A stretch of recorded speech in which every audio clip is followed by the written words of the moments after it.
understanding the state feedback controller and state observer. So in this state space representation, we understand the possibility of the representation of the control system in advanced manner. After representation of that control system and understanding the situation of the control system, we will design the controller by using the next unit is state feedback controller and state observer. After that, we go to the non-linear systems. So in the non-linear systems, you have the different approaches, which is describing the function approach and Lyapunov methods. We analyzing the Lyapunov method is used to analyze the stability of a non-linear systems, and then we'll go to formulation of Lagrange's equation for the optimization of typical function and solution. So these are the 4 objectives in this semester. So end of this semester, you will be able to know what is the things we are crossing. So coming to, and then you have the formulation of linear quadratic optimal regulation problem and its design. So these are the units you have. First unit is the state space analysis, and the second unit is design of state feedback controller and observer, and then your introduction of non-linear systems. You will come to know that what is the linear system and non-linear systems, and then introduction to optimal control calculation of variations. This was very much important for your research work. And then we'll go to optimal control of LTI systems, so linear time invariant systems. So the described books for you this semester is Atomic Control These Systems by BCQ, and Modern Control System Theory by M. Gopal, and Optimal Control Theory, an introduction by Donald E. Kirk. So coming to the state space analysis, in this introduction session, I would like to discuss with you why there is a need for state space analysis and why there is a need for state space analysis and the advantages of state space analysis. So in your previous sections, in your previous semester, you learned about different stability testing like root locus Bode plot. So in general, what is the job of a control engineer? So I am a control engineer. What is the job of my control engineer? Is to design a model. Okay, if you design a model, so after that what you will see, the performance of that model. Okay, if the performance is not bad, that is unstable, what you will do, you will introduce a controller.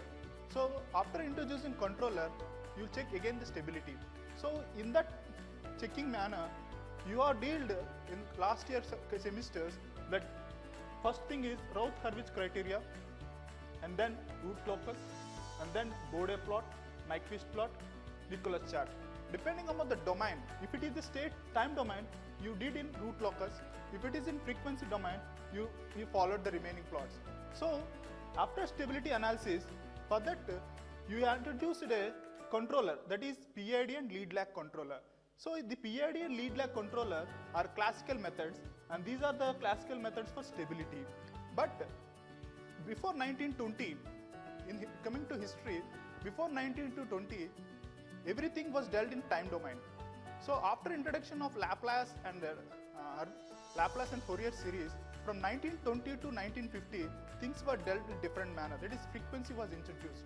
After introduction of digital controller, digital computers and all, state space analysis came into the picture. The state space analysis came into the picture in time domain. So in 1970, all the state space approaches and the classical approaches had been combined, and they formed a new approach called robustic control approach. So combining the classical approaches and combining the state space analysis, you got the robustic control approach, that is state space analysis. Okay.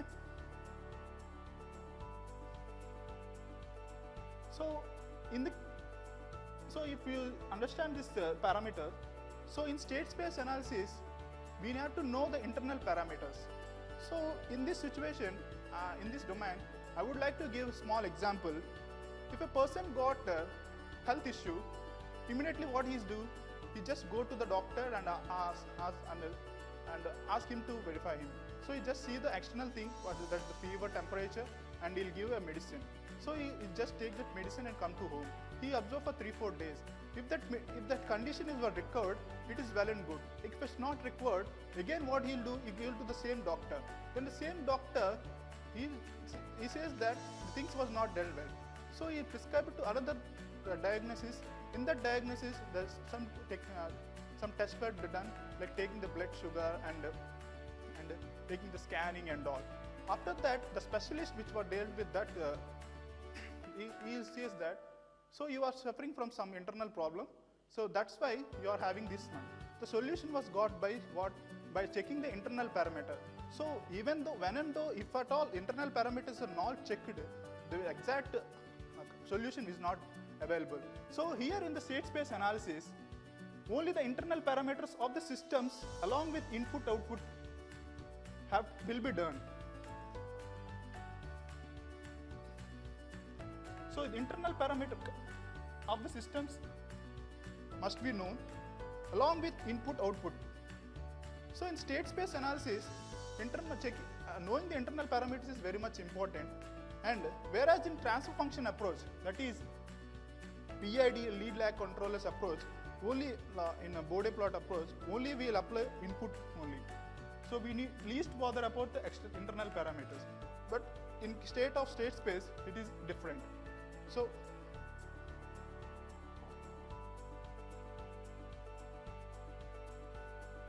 there are some advantages which are, so in classical approaches are applicable to only linear system, linear time invariant differential equation, whereas the state space approach you use to represent linear, non-linear,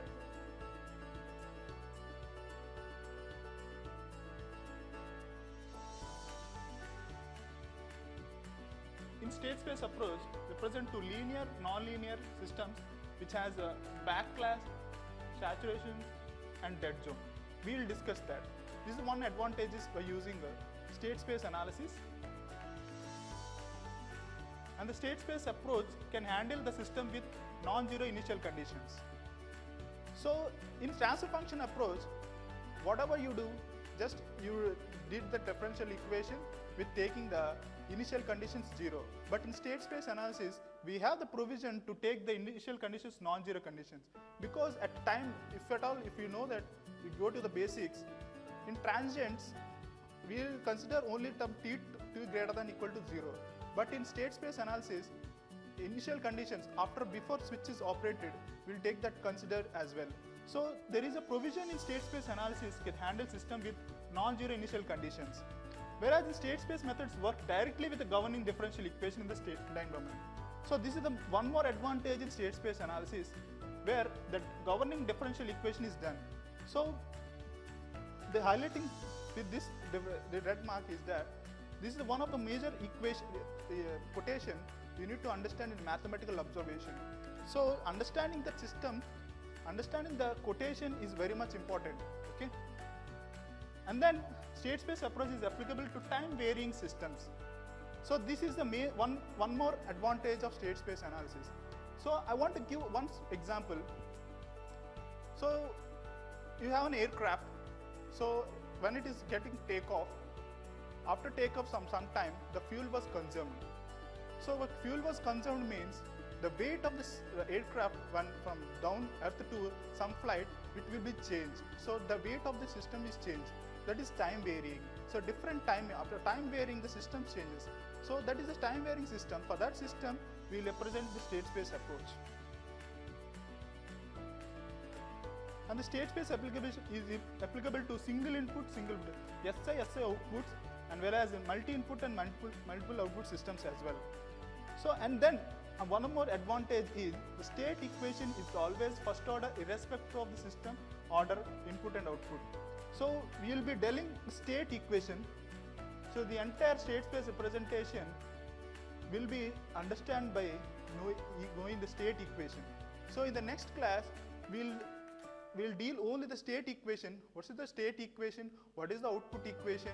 So depending upon the parameters of the system, we'll deal that state equation thing. Okay. So in later section, you will be understanding carefully. So I would like to give a conclusion for this introduction, in that the conventional indication of the closed loop performance are closed loop poles of the location of the closed loop poles. So the performance of the system depends upon the location of the poles only. So for the higher order system, by varying the limited number of constants, so for higher order system, by varying the limited number of constants in the controller, the transfer function, one can vary the location of a pole of closed loop poles. So we have the provision in state space analysis to change the locations depending upon the specifications, which is not dealt by classical methods. So with this sentence or the quotation, I would like to give one example straight away with a transfer function which is taken from a standard book, which is Ashish Tiwari. In the next class, I will deal the what is the disadvantage of using the classical approaches compared to state space. So what are the few examples I will